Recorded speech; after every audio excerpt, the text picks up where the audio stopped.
সকলকে জয় যিশু। আসুন আজকে আমরা ঈশ্বরের বাক্য শ্রবণ করি। আজকে যে বিষয় নিয়ে আমরা আলোচনা করব, কে স্পর্শ করেছে। আসুন যদি লেখা আছে দেখি, মার্ক লিখিত সুসমাচার তার 5 অধ্যায় 25 থেকে 34 পদ। এখানে এরকম লেখা আছে, আর একটি স্ত্রীলোক 12 বৎসর অবধি প্রদর রোগগ্রস্ত হইয়াছিল, অনেক চিকিৎসকের দ্বারা বিস্তর ক্লেশ ভোগ করিয়াছিল এবং সর্বস্ব ব্যয় করিয়াও কিছু উপশম পায় নাই, বরং আরও পীড়িত হইয়াছিল। সে যিশুর বিষয় শুনিয়া ভিড়ের মধ্যে তাহার বস্ত্র দিকে আসিয়া তাহার বস্ত্র স্পর্শ করিল, কেন সে কহিল, আমি যদি কেবল উহার বস্ত্র স্পর্শ করিতে পাই তবেই সুস্থ হইব। আর তৎক্ষণাৎ তাহার রক্তস্রোত শুকাইয়া গেল, আর অমনি যে ওই রোগ হইতে মুক্ত হইয়াছে ইহা শরীরে টের পাইল। যিশু তৎক্ষণাৎ অন্তরে জানিতে পাইলেন যে তাহা হইতে শক্তি বাহির হইয়াছে, তাই ভিড়ের মধ্যে মুখ ফিরাইয়া বলিলেন, কে আমার বস্ত্র স্পর্শ করিল? তাহার শিষ্যরা বলিলেন, আপনি দেখিতেছেন লোকেরা আপনার উপরে চাপাচাপি করিয়া পড়িতেছে, তবু বলিতেছেন, কে আমাকে স্পর্শ করিল? কিন্তু কে ইহা করিয়াছিল তাহাকে দেখিবার জন্য তিনি চারিদিকে দৃষ্টিপাত করিলেন। তাহাতে সেই স্ত্রী লোকটি ভয়ে কাঁপিতে কাঁপিতে তাহার প্রতি কি করা হইয়াছে জানাতে তাহার সম্মুখে আসিয়া প্রণিপাত করিল, আর সমস্ত সত্য বৃত্তান্ত তাহাকে কহিল।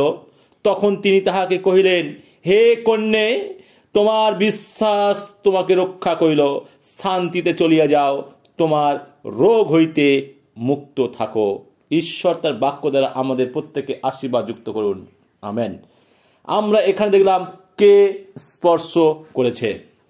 এখানে দেখলাম সেই স্ত্রীলোকটি, যে স্ত্রীলোকটি 12 বৎসর প্রদর রোগগ্রস্ত সমস্যায় ভুগছিলেন, যার কন্টিনিউ 12 বৎসর ব্লাড নির্গত হচ্ছিল, যে এত ডাক্তার হাজার হাজার চিকিৎসককে দ্বারা দেখাবার সত্ত্বেও তার কোনো উপশম পায় নাই, যে সর্বস্ব কিছু যা অর্থ ছিল সমস্ত কিছু ব্যয় করে দেওয়ার পরেও তার কোনো রূপ ফল তিনি পাননি। আর সেই স্ত্রী লোকটি দেখেছিলেন তার কাছে কোনো রাস্তা নেই।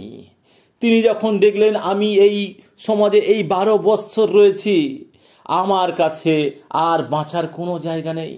হয়তো সেই সময় উনি খুব হীনমন্যতায় ভুগছিলেন যে আমার হয়তো এখানেই শেষ মৃত্যু।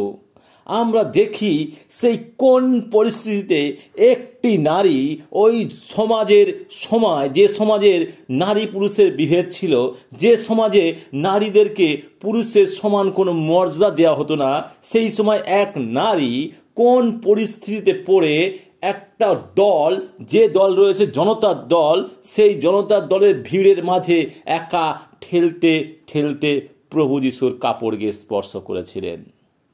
আজকে একটিবার ভাবুন, এখানে তার সাহায্যকারী কেহ ছিল না।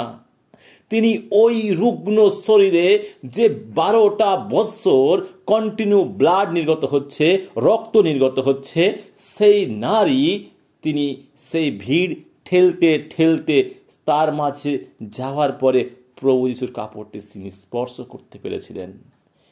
আমাদেরকে একটিবার বুঝতে হবে, সেই নারী কোনো না কোনো মানুষের দ্বারা, কোনো না কোনো নারীর দ্বারা, কোনো না কোনো মাধ্যমের দ্বারা প্রভু যিশুর কথা শুনেছিলেন যে প্রভু যিশুর কাছে গেলে তুমি একমাত্র রোগমুক্ত হতে পারো, প্রভু যিশুর কাছে একমাত্র গেলে তুমি তোমার সাপ মুক্ত হতে পারো, তুমি প্রভু যিশুর কাছে গেলে একমাত্র তোমার সমস্ত পাপ ক্ষমা হতে পারে। আর তাই তিনি এই সমাজের শত লাঞ্ছনা গঞ্জনা কথা উপেক্ষা করে, কে কি বলবে সেই সমস্ত ভুলে গিয়ে নিজে বাঁচার জন্য প্রভু যিশুর কাপড়কে স্পর্শ করলেন, এবং সেই স্পর্শ করলেন এবং তিনি আরোগ্য লাভ করলেন। আর দেখি সেই সময় সেই নারীর জীবনে কি ঘটেছিল। এই স্ত্রীলোকটির বিশ্বাস এবং সুস্থ থেকে অন্য লোকের বিশ্বাস এবং প্রভুর ভরসা বেড়ে যায়। কারণ এই স্ত্রীলোকটি যে অদ্ভুত সুস্থ লাভ করেছিলেন এবং তার থেকে আপনি আপনার সমস্যার সমাধান করতে হয়তো উন্মুক্ত হয়েছেন। আপনার যতই বড় সমস্যা থাকুক না কেন, ঈশ্বরের কৃপা আপনার জীবনে নানা প্রকার পরিবর্তন আনতে সক্ষম এবং আপনার জীবনকে নতুনভাবে গড়তে সক্ষম। বলি হালেলুয়া। আজকে দেখি সেই নারীর জীবনে নতুন এক পরিবর্তন নিয়েছিলেন। আজকে আপনার আমার জীবনে নতুন পরিবর্তন আনতে আমাদের জীবনে ঈশ্বর সক্ষম। এই স্ত্রীলোকটির বিশ্বাস অনুযায়ী ছিলেন অশুদ্ধ। সবাই তাকে হয়তো তিরস্কার করত। হয়তো সেই নারী যখন প্রথম ক্লাসে বা তৃতীয় ক্লাসে বা চতুর্থ ক্লাসে পঞ্চম ক্লাসে একসঙ্গে পড়াশোনা করেছেন, একসঙ্গে খেলা করেছেন, একসঙ্গে বসে হয়তো খাবার খেয়েছেন, হয়তো পরীক্ষা শেষ হওয়ার পরে একজন আরেকজনকে ভালো ভালো কথা বলে গেছেন, আবার দেখা হবে, আবার আমরা কথা বলবো, আবার আপনাদের একসঙ্গে চলবো।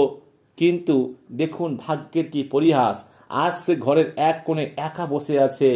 ভালো কথা বলার, ভালোবাসার তার আজ কেউ নেই, ভালো কথা জিজ্ঞাসা করারও কেউ নেই। তিনি বলেন, যখন তিনি সুস্থ ছিলেন, আমার যখন ভালো সময় ছিল, তখন আমার অনেক বন্ধু ছিল। হয়তো সেই নারীর জীবনে অনেক ভালো বন্ধু ছিল, কিন্তু যখন অসুস্থ হয়ে পড়লাম তখন আমার আর কেউ জিজ্ঞাসা করতো না, আমাকে দেখে লোকেরা দূরে চলে যেত। আজকে দেখুন একটি করে চিন্তা করে, আমরা নারীকে দেখছি সেই ভিড়ের মাঝে একা যাচ্ছেন। হয়তো তার অনেক সঙ্গী সাথে ছিলেন, আত্মীয় স্বজন ছিলেন, কিন্তু এই সময় তার জীবনে কারো দেখা নেই। আমরা দেখি আরেকটি ঘটনা, বিশেষ করে অপবায় পুত্রের সঙ্গে কি ঘটেছিল। যখন তার কাছে অনেক পয়সা ছিল, যেমন আমের মুকুলের উপর মাছি ভনভন করে, সেই রকমভাবে তার বন্ধুরা তাকে ঘিরে থাকতো। আজকে দেখি সেই অপবায় পুত্র যখন তার পিতার কাছ থেকে সমস্ত অর্থ নিয়ে যখন সে চলে গেল দূর দেশে, সেখানে সেই একই রকমভাবে আমের মুকুলে মাছিরা বনবন করে, সেই রকম সময় অনেক বন্ধু বান্ধব তার জীবনে বনবন করে ঘুরছিল। তারা সুরাপান করছিল, তারা ব্যভিচার করছিল, তারা মন্দ পথে পরিচিত হচ্ছিল। তখন তার জীবনে অনেক সঙ্গী ছিল, কারণ তার সঙ্গে প্রচুর টাকা পয়সা ছিল। তার জীবনে আনন্দ করার জন্য কোনো বন্ধু বান্ধবের অভাব ছিল না। কিন্তু যখন তার সব সমস্ত সম্পত্তি, টাকা পয়সা শেষ হয়ে গেল, তখন সবাই তাকে ছেড়ে চলে গেল। তখন তার কথা জিজ্ঞাসা করার মতো লোক ছিল না। আজকে দেখুন সেই অপবায় পুত্রের প্রতি, যখন তার অর্থ ছিল, যশ ছিল, সমস্ত কিছু সম্পত্তি ছিল, তখন বন্ধু বান্ধবের অভাব ছিল না। যখন সব শেষ হয়ে গেল, তার ভালো মন্দ জিজ্ঞাসা করার লোক ছিল না। আমরা জানি সেই অপবায় পুত্র যখন সে খিদের জ্বালায়, পেটের জ্বালায়, যখন কোনো আহার ছিল না, সে কি করেছিল? সে না এক শূকরের মালিকের কাছে গিয়ে শূকর চড়াবার কাজ নিয়েছিল। খিদের জ্বালায় সেই শূকরের খাবার নিজে খাচ্ছিল, আর সে অনুশোচনা করেছিল যে আমার পিতার ঘরে প্রচুর খাবার রয়েছে, আমি পিতাকে বলবো, হে পিতা, তো আমি তোমার সন্তান বলার যোগ্য নয়, কিন্তু আমাকে তুমি চাকরের মতো রাখো, আমাকে দুয়াদুর খেতে দিও। আর সেই অপবায় পুত্র যখন পিতার কাছে ফিরে গেল, তার পিতা তাকে বুকে আঁকড়ে নিলেন এবং তাকে পুত্র বলে গ্রহণ করলেন। আজকে খ্রিস্টদের প্রিয় ভাই ও বোন, আজকে আপনার আমার জীবনে আমরা কি করছি? আমরা যখন ভুল পথে পরিচালিত হচ্ছি, ভুল জায়গায় চলে যাচ্ছি, আমরা কি অনুশোচনা করছি? আমাদের কি অনুশোচনা এসেছে? যদি না আসে, আসুন আমরা একটু অনুশোচনা করি, আমরা প্রভুর কাছে ফিরে যাই। ঈশ্বর বলবেন, আমার সন্তান আমার কোলে ফিরে এসেছে, আমি তাকে আশীর্বাদ করব। তারপরে আমরা দেখতে পাই, সেই সময় যখন আপনার কাছে প্রচুর পয়সা থাকবে, তখন মদ পান করা, খাওয়া দাওয়া খুব ভালোভাবে চলতে থাকবে। সেই সময় কোনো বন্ধু বান্ধবের অভাব হবে না, তারা সব সময় আপনার কাছে থাকবে। কিন্তু যখন পয়সা করে কি থাকবে, সবাই আপনাকে ছেড়ে চলে যাবে।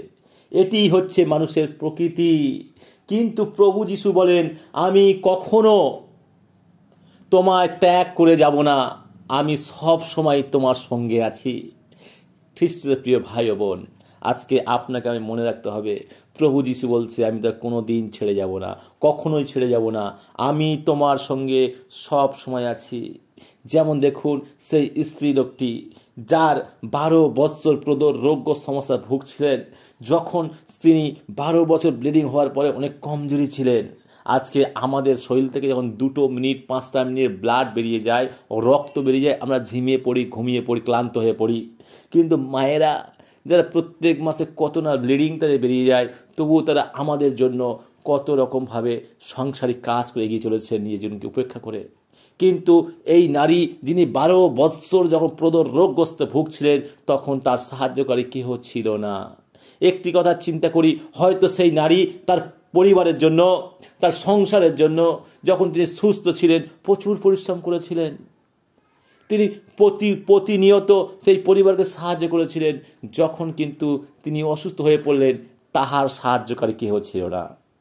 কিন্তু আপনার আমার জীবনে প্রভু যিশু আছেন। আমাদের মনে রাখতে হবে, হাজার মানুষের জীবনে আশ্চর্যজনক কাজ হয়। এই সব কাজকে কে করেন? এই সব কাজ কি প্রভু যিশু করেন না? যে তার সঙ্গে সঙ্গে থেকে তাকে ভালোবাসেন। আপনি যে জায়গায় আছেন, ঘরের যে প্রান্তেই থাকুন, প্রভু সর্বক্ষণ আপনার সঙ্গে আছেন।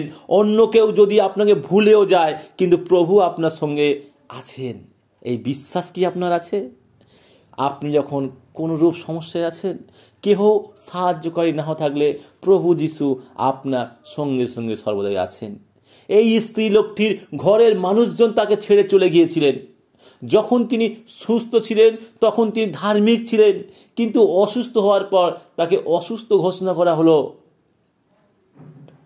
আর যখন সবাই মিলে তার দিকে ছিল, তোমার পাপ এবং খারাপ কাজের জন্য এই রকম দশা হয়েছে, এই জন্য ঈশ্বর পর্যন্ত তোমাকে শাস্তি দিয়েছেন, এই হলো তাদের ছিল উক্তি। এই হলো আমাদের সমাজের উক্তি। যখন আমাদের কোনো ভারী অসুখ হয়, তখন বলে পরিবারের লোকও ছেড়ে যায়, হয়তো তোমার পাপের জন্য আমাদের রোগ হয়েছে। আমরা বলতে থাকি, তুমি তো আমার জন্য অপমানের কারণ, ঈশ্বরের শাস্তি তোমার ভুগতেই হবে। তখন আমাদের স্বামীরা, আমাদের স্ত্রীরা বলে, কি বলে না, তুমিই তো আমার জন্য অপমানের কারণ। তুমি যে সমস্যায় ভুগেছ, এর জন্য সে কোনো পাপ করেছিলে, আমার অবর্তমানে হয়তো গোপনে কোনো পাপ করেছিলে, তাই তোমার জীবনে এত বড় রোগ। কিন্তু আমরা ভুলে যাই, রোগ যে কারোকেই হতে পারে, সমস্যা যে কারোকে হতে পারে। আমাদের যখন সুখের সময় তিনি পাশে ছিলেন, আমাদের কর্তব্য তার দুঃখের সময় পাশে থাকা। এই স্ত্রী লোকটি কোথায় যাননি, কিন্তু সবাই তাকে ত্যাগ করেছেন। তার সমস্তই ধন খরচ হয়ে গিয়েছিল, তার কোনো সাথী ছিল না, তার দুঃখ ভাগ করার মতো, তাকে ভরসা দেওয়ার মতো কেউ ছিল না। কিন্তু ভয় পাবেন না, যিশু আপনার সঙ্গে আছেন। যে বিশ্বাসের সঙ্গে ঈশ্বরের কাছে যায়, যিশুকে স্পর্শ করে, তার সঙ্গে কথা বলেন, প্রভু যিশু তাকে শান্তিতে বিদায় জানান। তার জীবনে পরিবর্তন ঘটে, সমস্ত কিছুই নতুন হয়ে যায়। দেখুন, একটি ভালো করে চিন্তা করে, সেই নারীর জীবনে যে 12 বৎসর যে রক্তের স্রাব ঘটে চলেছিল, প্রভু যিশুর ছোঁয়ায়, প্রভু যিশুর স্পর্শে তার জীবনে পরিবর্তন ঘটে গেল। তার জীবনে রক্তের স্রাব বন্ধ হয়ে গেল, তার জীবনে শক্তি ফিরে এলো, তার জীবনে ক্ষমতা ফিরে এলো। তিনি উপলব্ধি করলেন ঈশ্বরের এক মহা অসীম করুণা, অসীম শান্তি। আজ নিজের অবস্থা দেখে আমি এবং আপনি দুঃখিত। আপনি দুঃখ এবং কান্নায় ডুবে আছেন, আপনাকে সাহায্য করার মতো কেহ নেই। এই সময় আপনি কি করবেন? আপনাকে সাহায্য করার জন্য তৎপর প্রভু যিশুর কাছে আপনি কি বলবেন? আমাকে স্পর্শ করুন, আমাকে সাহায্য করুন। যাও যাও, প্রভু যিশুর কাছে যাও। প্রভু যিশুর কাছে গেলে আমাদের সাহায্য করার জন্য ঈশ্বর সবসময় প্রস্তুত হয়ে আছেন। যদি আমরা প্রভু যিশুকে বলি, আমাকে স্পর্শ করুন, আমাকে সাহায্য করুন। আপনাদের এখন একটা ছোট্ট ঘটনার কথা বলি। একটি গ্রামে, সেখানে প্রভু যিশুর বাক্য কোনো এক প্রচারক ভাই প্রচার করতেন। সেই গ্রামের একটি পরিবার থেকে মা এবং তার কন্যা প্রভু যিশুর সেখানে ঈশ্বর বাক্য শুনতে আসতেন। আর তারা যখন ঈশ্বর বাক্য শুনতেন, তারা প্রার্থনা করে কন্টিনিউ, আর তারা প্রভুতে গড়ে উঠছিলেন। কিন্তু পারিবারিক কোনো সমস্যার জন্য, তার পরিবার থেকে প্রচুর প্রেশারের জন্য সব সময় তাদেরকে টর্চার করা হতো। শুধু ঈশ্বর বাক্যের জন্য নয়, বিভিন্ন কারণে তার সঙ্গে সঙ্গে সবসময় টর্চার করা হতো। কারণ একটি তার বিষয় ছিল, সে এক কন্যার মা ছিল। তার কোনো পুত্র সন্তান ছিল না। তার জন্য তার পরিবার থেকে তার শাশুড়ি তাকে সবসময় গঞ্জনা দিত, তাকে টর্চার করতে করতে এমন এক সময় এলো যে সময় তার সহ্যের সীমা ছাড়িয়ে যাচ্ছিল। কিন্তু সেই সময় সেই যে খ্রিস্টীয় ভাই সেখানে ছিলেন, তিনি সেখানে ট্রান্সফার হয়ে অন্য জায়গায় চলে গেছিলেন। সে তার মনের কথা এমন কাউকে পারছেন না যার সঙ্গে শেয়ার করবেন, তার মনের ব্যথা কারোর সঙ্গে শেয়ার করবেন। তার মনের বোঝা চাপে সে ভীত সম্মস্ত ছিলেন। আর আমরা যখন ভীত সম্মস্ত হই, শয়তান আমাদের বিনাশ করার জন্য সে আমাদের মাথায় কোনো কাজ করার শক্তিকে হারিয়ে দেয়, আর আমরা তখন মাথায় হারিয়ে ফেলি। আর সে এবং তার কন্যাকে নিয়ে কি করবেন সেই মহিলা বুঝতে পারছেন না যে আমি কি করব। আর তিনি এত টর্চার পেতে পেতে পেতে পেতে এমন একদিন এলেন যে রাত 12টার সময় মা এবং মেয়ে দুজনে জাস্ট নাইটি পরে ঘর থেকে বেরিয়ে গেলেন। কোথায় যাচ্ছেন? না ট্রেনে কাটা পড়তে। তাদের বাড়ি কোথায়? না বাড়ি থেকে ট্রেন অন্তত 15 কিলোমিটার দূরে। আর তারা ট্রেনে কাটা পড়ার জন্য তারা বেরিয়েছেন। হাতে কোনো পয়সা কড়ি নেই। 15 কিলোমিটার পথ তারা হাঁটতে হাঁটতে চলেছেন। তারা যখন হাঁটতে হাঁটতে যখন প্ল্যাটফর্মে এসে পৌঁছালেন, তখন তারা অপেক্ষা করছেন ট্রেনের জন্য। আর মা এবং কন্যা দুজনে প্ল্যাটফর্মে শুয়ে আছে, ওই থেকে ট্রেনের অপেক্ষা করছেন। হঠাৎ অপেক্ষা করতে করতে মনে পড়ল, আরে আমাদের সেখানে এক দাদা ছিলেন যিনি প্রভুর বাক্য প্রচার করতেন। আমরা শুনেছি এই দিকে কোনো একটা প্ল্যাটফর্মের পাশে নাকি তিনি প্রার্থনা করেন। হঠাৎ মা আর মেয়ে শুয়ে আছেন, আর মা মেয়ে গল্প করছেন আর বলছেন, আরে সেই কাকুর কাছে যদি একবার আমরা যেতে পারতাম তাহলে হয়তো আমাদের কি সুরাহা হতো। খ্রিস্টের প্রিয় ভাই ও বোন, এদিক থেকে তখন অলরেডি ট্রেনের সিগন্যাল দিচ্ছে, তা শুনতে পাচ্ছে ট্রেন আসছে। আর তখন তাদের মনে চেতনা এলো, আরে আমরা যদি একটিবার যাই তাহলে মনে হয় আমাদের জীবনে সুরাহা হবে। তখন মা মেয়ে ওই ট্রেনের সিগন্যাল শুনে উঠে পড়লেন। উঠে পড়ে প্ল্যাটফর্মে উপরে উঠলেন। ট্রেন এলো, ট্রেনে উঠে তারা সেই স্টপেজে গেলেন। আর তারা খুঁজতে খুঁজতে পরের দিন সকালে 4-5 ঘন্টা খোঁজার পরে সেই দাদাকে পেলেন। প্রভু যিশুর ছোঁয়া পেলেন, প্রভু যিশুর স্পর্শ পেলেন, তারা নতুন জীবন পেল। আজকে আপনি আমি কি এখন শয়তানের জালে আবদ্ধ হয়ে আছি? আসুন আমরা চিন্তা করি, আপনার জীবনে কোনটি বাধা হয়ে দাঁড়িয়ে আছে। আসুন চিন্তা করি, আজকে আপনার আমার জীবনে কোনটা ঈশ্বরের থেকে আমাদেরকে দূরীকৃত করছে। আজকে না জানি কত লোক নিরাশার জীবন কাটাচ্ছেন। তারা ভাবছে কেউ আমার কথা ভাবে না, আমার খেয়াল রাখে না। আমি যদি মরেও যাই তাহলে কেউ কাঁদা নেই, এই রকম ভাবেন কত লোক আমাদের চারপাশে আছেন। এটি হচ্ছে একাকিত্বের চেহারা। আমাদের চারপাশে কত লোক জানি রয়েছে, তো ভাবে মরে গেলেও কারোর কিছু যায় আসে না। কিন্তু একটি মনুষ্য রয়েছেন, একটি প্রভু রয়েছেন, তার অনেক কিছু ক্ষতি হয়ে যাবে। তিনি আপনাকে ভালোবাসেন, তিনি আপনার জন্য রক্ত ঝরিয়েছেন, তিনি আপনার জন্য কেঁদেছেন, তিনি আপনার জন্য চাবুক খেয়েছেন, তিনি আপনার জন্য ক্রুশ থেকে বেঁচে উঠেছেন, তিনি আপনার জন্য কবর থেকে বেরিয়ে এসেছেন। আজকে আপনার জন্য তিনি 2 হাত বাড়িয়ে দাঁড়িয়ে আছেন। তিনি চান আপনি যেন তার স্পর্শ পান। এই রকম লোকের ঘরে অনেক মানুষ রয়েছে, পাশাপাশি অনেক লোক আছেন, কিন্তু তার সম্পর্ক কারোর সঙ্গে নেই। সমস্ত দুঃখ, পাপ, নিরাশা নিজে বহন করে ধীরে ধীরে মরে যায়।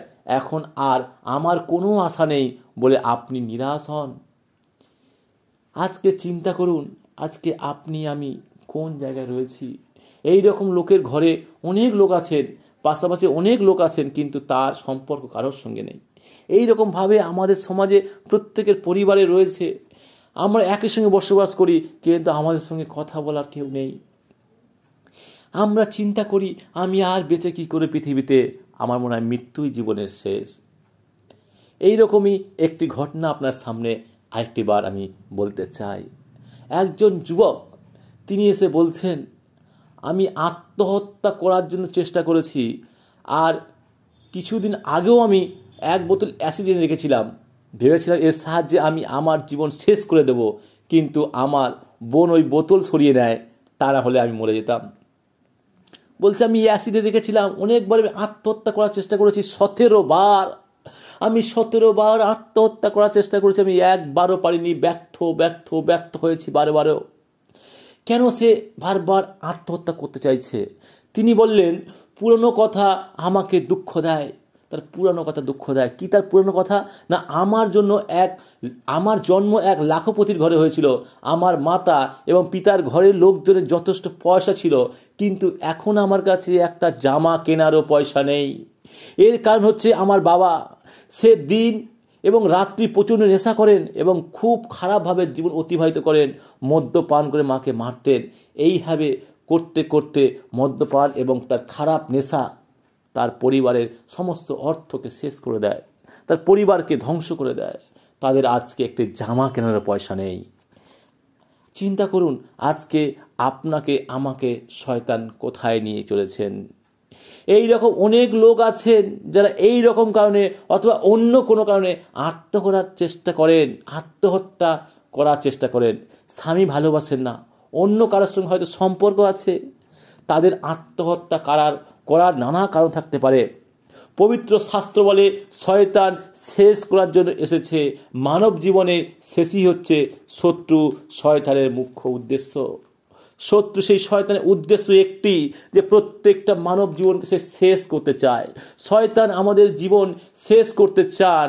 শয়তান আমাদের সব সময় আত্মহত্যা করার জন্য উৎসাহ দেন। শত্রু শয়তান তাকে বলে, শোনো, এখন আর তোমার বাঁচার কোনো আশা নেই। তুমি সমস্ত ডাক্তার দিয়ে চিকিৎসা করিয়েছ, নিজের সমস্ত ধন খরচ করা সত্ত্বেও ঘরের লোকেরা তোমার ছেড়ে চলে গেছে, তুমি অসুস্থ, তাও তুমি কেন বেঁচে আছো? এরকম অনেকবারই বলতে থাকে। খ্রিস্টদের প্রিয় ভাই ও বোন, আমরা দেখেছি এখানে সেই নারী যিনি 12 বৎসর সেই রোগে ভুগছিলেন, হয়তো শয়তান তার মনে এইভাবে প্রলোভন দিয়েছিলেন, তুমি সমস্ত অর্থ খরচ করেছ, সমস্ত কিছু করা সত্ত্বেও ঘরের লোকেরা তোমায় ছেড়ে চলে গেছে। আজকে শুধু তার জীবনে, আজকে আপনার আমার জীবনে অনেক সময় ঘটে যে আপনার স্বামী আপনাকে ভালোবাসে না, আপনার পরিবার আপনাকে সম্মান দেয় না, আপনার সন্তান আপনার সম্মান দেয় না, আর আপনি অসুস্থ, আপনার সঙ্গে সবাই অবজ্ঞা করে, তোমার এই পৃথিবীতে বেঁচে থেকে কোনো লাভ নেই, তুমি আত্মহত্যা করো, তুমি বিষ পান করো, তুমি রেলে কাটা পড়ো, যাতে তুমি শেষ হয়ে যাও। শয়তান সর্বদাই এটাই চান, কিন্তু ঈশ্বর চান আপনি যাতে বেঁচে থাকেন। ঠিক এই রকমই হয়তো আপনার মনে শয়তান এই রকমের চিন্তা নিয়ে আসে। কতবার সে হয়তো বলেছে যে এই পরীক্ষায় তুমি পাস করতে পারবে না, চাকরি হবে না, স্বামী তোমায় ভালোবাসে না, মা বাবা তোমার সম্পত্তির ভাগ দেবে না, এই অসুস্থতা আর সারা নয়, এখনই মৃত্যুই ভালো। এই রকম কতবার আপনি হয়তো ভেবেছেন, কতবার রেল লাইন দেখে আত্মহত্যার কথা মনে হয়েছে, কতবার ব্রিজের থেকে ঝাঁপ দেওয়ার চেষ্টা করেছেন, কতবার দড়ি হাতে নিয়ে ভেবেছেন ঝুলে পড়বেন। মানসিক ক্লেশ এবং একলা থাকার জন্য কতবার এই স্ত্রীলোকটি মৃত্যু চেয়েছেন, তা সত্ত্বেও তিনি জীবনটা শেষ করে দেননি। পরিবর্তে যিশুর দ্বারা তার জীবনে পরিবর্তন এসেছে। আজকে আমরা সেই নারী দেখলাম, আজকে আমাদের জীবনে হয়তো একই রকম ঘটনা ঘটছে। আপনাকে আমাকে শয়তান বারবার বলছে, তুই বিষ খাও, গলায় দড়ি দাও, ট্রেনে কাটা পড়ো, তোমার জীবনে কোনো পরিবর্তন নেই। কিন্তু খ্রিস্টের প্রিয় ভাই ও বোন, আমরা সেই স্ত্রী লোককে দেখেছি, তিনি 12 বৎসর সেই সমস্যা থাকা সত্ত্বেও, সমাজে যখন পাশে কেউ ছিল না, সমাজ লাঞ্ছনা গঞ্জনা করছিল, হয়তো আত্মীয় স্বজন তাকে গঞ্জনা করছিল, তার সত্ত্বেও কোনো সাহায্য যখন ছিল না, প্রভু যিশুর কথা শুনলেন, সে একলা চলতে থাকলেন, সেই ভিড়ের মাঝে ভিড়কে ঠেলে প্রভু যিশুর কাপড়কে স্পর্শ করলেন। যখনই স্পর্শ করলেন তখনই সে জীবনে পরিবর্তন। আজকে আপনার আমার জীবনে হয়তো অনেক বাধা আছে, অনেক সমস্যা আছে, লাঞ্ছনা গঞ্জনা রয়েছে। আসুন আমরা সমস্তকে ত্যাগ করে প্রভু যিশুকে স্পর্শ করি। প্রভু যিশুকে স্পর্শ করলে আমাদের জীবনে পরিবর্তন আসবে। আপনার পাপের বোঝা যতই ভারী হোক না কেন, ছেলের মদ পান যত বেশি হোক না কেন, মেয়ের বিয়ের বয়স যতই হোক না কেন, চিন্তা করার কোনো কারণ নেই। আপনার সমস্ত কিছুই প্রভুর উপরে ছেড়ে দিন। এই স্ত্রীলোকটি যখন যিশুকে পেয়েছিলেন তখন তার জীবন সম্পূর্ণভাবে পরিবর্তন হয়ে গিয়েছিল। আপনি কি এখন বিশ্বাস করবেন না যে শুধু প্রভু যিশুই শান্তি দান করেন, উদ্ধার দিতে পারেন? এই স্ত্রীলোকটিকে দেখে কেউ বলেননি যে ইনি ঠিক হতে পারবেন, কিন্তু যিশুর কাছে কোনোটাই অসম্ভব না। আজকে প্রভু যিশুর কাছে কোনো কিছুই অসম্ভব নয়। হয়তো আপনি অনেক কষ্ট ব্যথায় ভুগছেন, আপনার স্বামী আপনাকে ভালোবাসে না, আপনার স্বামী হয়তো অন্য কোনো স্ত্রীর সঙ্গে সম্পর্ক রেখেছেন, আপনি তার জন্য রাত দিন কাঁদছেন, হয়তো ভাবছেন আত্মহত্যা করব। কিন্তু খ্রিস্টের প্রিয় ভাই ও বোন, আপনার প্রার্থনা করুন প্রভু যিশুর কাছে। প্রভু যিশুর কাছে এলে আপনি একমাত্র পরিবর্তন হতে পারবেন। মাঝে মধ্যে আপনি বলতে পারেন, আমার ধার, আমার অসুস্থতা, আমার পরিবারের অবস্থা, আমার দারিদ্রতা আমি জানি। এই মদ্যপান, পাপের ভার, বিয়ে না হওয়া, সমস্ত কিছুই আমার কষ্ট দেয়।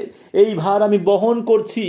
আমার পাপের ভার 10 কিলো নয়, বরং 10,000 কিলোগ্রাম হয়ে গেছে। আপনার কান্না ও অসুস্থতা, ঘরের সমস্যা, আপনার ভবিষ্যৎ, সব কিছু ঈশ্বর জানেন। প্রভু বলছেন, যদি আমার কাছে আসো তাহলে আমি তোমায় বিশ্রাম দেব। আপনি কি সেই বিশ্রাম পেতে চান? আপনি কি প্রভুর কাছে আসতে চান? যদি প্রভুর কাছে আসেন, আপনার সমস্ত সমস্যা প্রভু যিশুর চরণতলে শেষ হয়ে যাবে। প্রভু যিশুর স্পর্শে আপনার জীবনে পরিবর্তন আসবে। প্রভু যিশুর সংস্পর্শে আপনার জীবনে আলো আসবে। এই স্ত্রীলোকটি নিজের নিরাশার দূর করেছেন, আত্মহত্যার চিন্তা ছেড়ে দিয়ে যিশুর কাছে এলেন এবং যিশুকে স্পর্শ করলেন। তখন যিশুর শক্তি তার মধ্যে প্রবেশ করলে এবং তাড়াতাড়ি তার রোগ সুস্থ হয়ে গেল।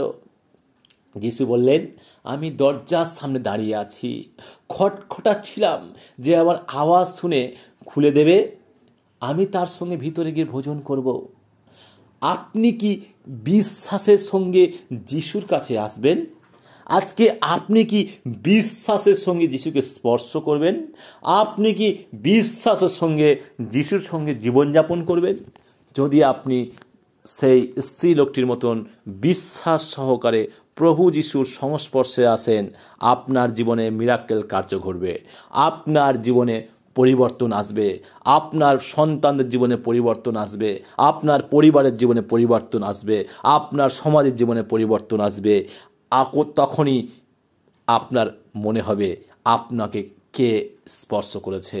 আপনাকে একমাত্র প্রভু যিশুর স্পর্শের প্রয়োজন রয়েছে, প্রভু যিশুর ছোঁয়ার প্রয়োজন রয়েছে।